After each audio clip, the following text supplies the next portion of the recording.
महात्मा बुद्ध के उपदेश और उनकी जीवन से संबंधित कहानियां हमें मतलबी लोगों को पहचानने और उनसे निपटने के मूल्यवान सबक सिखाती हैं। यहाँ एक कहानी प्रस्तुत है जो महात्मा बुद्ध की शिक्षाओं से प्रेरित है और मतलबी लोगों को पहचानने में मदद करती है। यह कहानी उस समय की है जब गौतम बुद्ध अपने शिष्यों के साथ एक छोटे से गांव में रहते थे। गांववासी बुद्ध के प्रवचनों से बहुत प्रभावित थे और उनके उपदेशों को सुनने के लिए बड़ी संख्या में एकत्र होते थे। बुद्ध ने अपने प्रवचनों में सच्चाई, करुणा और सही आचरण पर जोर दिया। एक दिन एक धनी व्यापारी गांव में आया।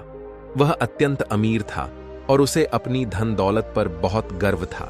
वह चाहता था कि सभी लोग उसकी प्रशंसा करें और उसे सम्मान दें। वह बुद्ध के बारे में सुन चुका था और उनसे मिलने की इच्छा रखता था, लेकिन उसकी मंशा केवल अपनी प्रसिद्धि और प्रतिष्ठा बढ़ाने की थी। व्यापारी ने बुद्ध से मिलने का फैसला किया और उनके आश्रम में गया। उसने बुद्ध से कहा, हे बुद्ध, मैंने आपकी महानता के बारे में सुना है। मैं आपके उपदेशों को सुनने के लिए यहां आया हूं। कृपया मुझे सिखाएं कि मैं अपने जीवन को और अधिक सफल और संपन्न कैसे बना सकता हूं। बुद्ध ने उसे ध्यान से देखा और उसके चेहरे पर एक शांत मुस्कान आई। उन्होंने उसे बैठने के लिए कहा और उसके साथ बुद्ध ने कहा, हे व्यापारी, जीवन की सच्ची सफलता और संपन्नता केवल धन दौलत में नहीं है। यह जो हमें इंसान बनाते हैं, करुणा, सहानुभूति और सच्चाई।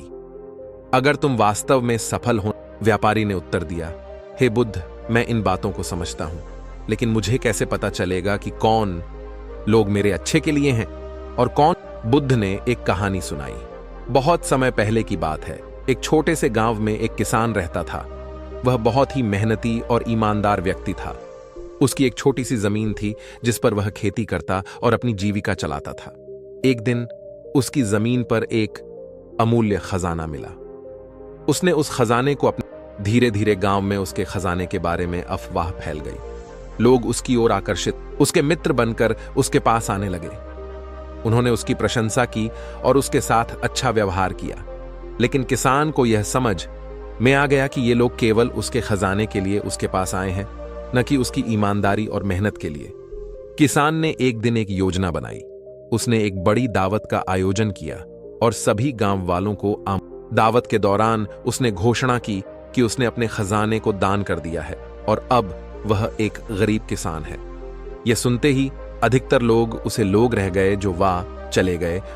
बुद्ध ने व्यापारी से कहा, यह कहानी हमें सिखाती है कि लोग अक्सर स्वार्थी होते हैं और वे लेकिन जब तुम सच्चे मित्रों और सच्चे लोगों की पहचान करना चाहो तो यह देखो कि वे तुम्हारे कठिन समय में कैसे व्यवहार करते हैं। जो लोग तुम्हारे साथ तब भी खड़े रहते हैं जब तुम्हारे पास कुछ नहीं होता, वही तुम्हारे सच्चे मित्र होते हैं। व्यापारी ने बुद्ध की बातें ध्यान से सुनी और उसे अपनी गलती का एहसास हुआ। उसने सोचा कि वह अब तक अपने धन और पहचान नहीं की। उसने बुद्ध से वादा किया कि वह अब से अपनी दृष्टिकोण बदलेगा और सच्चे मित्रों की पहचान करने की कोशिश करेगा। महात्मा बुद्ध की यह कहानी हमें यह सिखाती है कि हमें लोगों की पहचान उनके कार्यों और उनके व्यवहार से करनी चाहिए, न कि उनकी बातें और दिखावे से। मतलबी और स्वार्थी लोगों को पहचानना और उनसे सावधान रहना जरूरी है, ताकि हम अपने जीवन में सच्चे मित्रों और सच्चे लोगों को जगह दे सकें।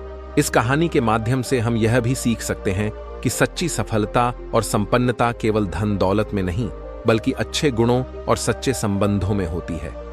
हमें अपने जीवन में उन मूल्यों को अपनाना चाहिए जो हमें एक अच्छा इंसान बनाते हैं और हमें सच्चे सुख और शांति की ओर ले जाते हैं।